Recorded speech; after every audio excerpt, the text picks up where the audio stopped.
Hi. So ஜூஸ்ன்னு ஒரு short film இருக்குது. அது மொத்தம் 15 நிமிஷம் தான். ஹிந்தியில், எனக்கு ஹிந்தி தெரியாது, நான் இங்கிலீஷ் சப்டைட்டிலில் பார்த்தேன். அந்த படம் வந்து ஒரு சின்ன இன்சிடெண்ட். ஒரு குரூப் ஆஃப் ஃபேமிலி வந்து அசெம்பிள் ஆகிறாங்க. அவங்கெல்லாம் வந்து தே ஆர் லைக் பார்ட்டி பண்ணுறாங்க. லைக் வைஃப்ஸ் எல்லாம் சமைச்சு கொடுக்குறாங்க, ஹஸ்பண்ட்ஸ் எல்லாம் பேசிகிட்டு இருக்காங்க, கிட்ஸ் வந்து விளையாடுறாங்க. இதுதான் இன்சிடெண்ட். இது ஒரு 15 மினிட் ஃபில்ம் தான் நான் சொன்ன மாதிரி. ஆனால் அந்த 15 நிமிஷமும் நம்ம எல்லாருனாலையும் ஏதோ ஒரு இடத்துல கனெக்ட் பண்ணிக்க முடியும். நம்ம எவ்ரிடே பார்க்குற அக்கரன்சஸ் தான் அந்த படத்தில் இருக்குது. ஆனால் அது வந்து ஏதோ என்னடா இந்த மாதிரி இந்த பெர்ஸ்பெக்டிவில் நம்ம அதை யோசிக்கவே இல்லையே அப்படிங்கிற மாதிரி தோன்ற நிறைய விஷயங்கள் அந்த படத்தில் இருக்குது. ஸோ என்னென்னா, நான் சொன்ன மாதிரி ஓப்பனிங்கில் வந்து சில ஹஸ்பண்ட்ஸ் எல்லாம் வந்து ஒர்க் முடிச்சுட்டு அவங்க வந்து சில் பண்ணிகிட்டு இருக்காங்க. அவங்க சாப்பிட்டது எல்லாமே அப்படியே டேபிளில் இருக்குது. அப்போ அந்த ஹவுஸ் ஹோஸ்ட் பண்ணுறாங்க இல்லையா, அவங்க வீட்டில் இருக்க ஹவுஸ் ஹெல்ப் அதெல்லாம் வந்து க்ளீன் பண்ணுறாங்க. அப்போ வந்து ஒரு ஜோக் வந்து அவங்க ஹஸ்பண்ட்ஸ் எல்லாம் பேசிகிட்டு இருக்காங்க. இந்த மாதிரி இப்படி தான் நான் அன்றைக்கி வந்து ஆஃபீஸில் அந்த லேடி கிட்ட வந்து நான் எல்லாத்தையும் வெர்பலாக எக்ஸ்பிளைன் பண்ணிட்டேன், எல்லாமே டீட்டெயிலாக எக்ஸ்பிளைன் பண்ணிட்டேன், ஆனால் என்ன மெயில் போடுங்க அப்படின்னு சொல்லிட்டாங்க அப்படின்னு.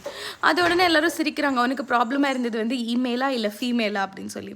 ஸோ அந்த பேட்ரியார்க்கு இம்பைப் ஆகியிருக்கும்ல நம்ம செல்ஸ்லலாம், நமக்கே தெரியாமல் அந்த இதோட ரெஃபரன்சஸ் எல்லாம் நம்ம பார்க்க முடிஞ்சது. அப்போ உங்கள் ஒய்ஃப் வந்து இப்படி கண்ணை நிமித்தி பார்க்குறதா இருக்கட்டும்.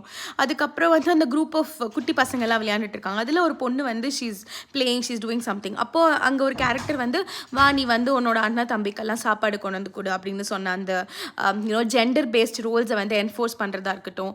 இப்போது அந்த குரூப் ஆஃப் லேடிஸ்குள்ளேயே வந்து நிறைய டிஸ்கிரிமினேஷன் நடக்குது. அதில் நீங்கள் பார்த்தீங்கன்னா அந்த வீட்டில் இருக்க ஹவுஸ் ஹெல்ப்புக்கு அந்த லேடிஸ் எல்லாம் சேர்ந்து டிஸ்கிரிமினேட் பண்ணுற மாதிரி. ஸோ நிறைய லெவல்ஸ் ஆஃப் அப்படியே எம்பெடட் ஐடியாலஜிஸ் இருக்குல்ல டிஸ்கிரிமினேஷன் பற்றி.